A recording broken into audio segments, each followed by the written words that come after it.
አይቶ ለማያውቅ ሰው አበባ እንዴት ያለች ናት ብትሉት ልክ እንደ ጨለማው ነው የሚለው። ጽጌረዳ የምትባል አበባ አለች በጣም ነው ደስ የምትለው ብትለው እንደ ጨለማው ነው ሊል ይችላል። አይታወቅም ይችላል። ሰማ ልላችሁ የፈለግኩት ምንድን ነው?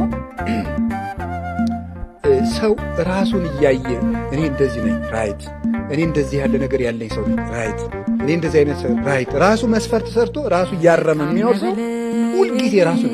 ሰው ግን ራሱን በእግዚአብሔር ፊት አቆሞ ካየ ሁልጊዜ ራሱ ዝቅ ብሎ ይታያል። እንደዚያ ያለን ሰው ደግሞ እግዚአብሔር ከታች አንስቶ ከፍ ያደርግ ዛሬ እሎ ለነዳ አይደለ ምንጥቅ አድርጎ ወስዶ ሰገነት ላይ ያስቀምጠዋል።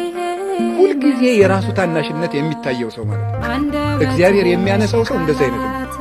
ፍትሐ ነገሥት ላይ ፍትሕ መንፈሳዊ አንቀጽ 10 ላይ በአንቀጸ መነኮሳት እንደዚህ ገድለ ቅዱሳንን የምናነብባቸው ወደ 7 ምክንያቶች ተጽፏል። መነኩሴ ከሆንክ የቅዱሳንን ገድል አንብብ ይላል። የምናነባቸው ምክንያቶች ሰለስቱ ምዕት ሲዘረዝሩ አንዱ ምንድን ነው?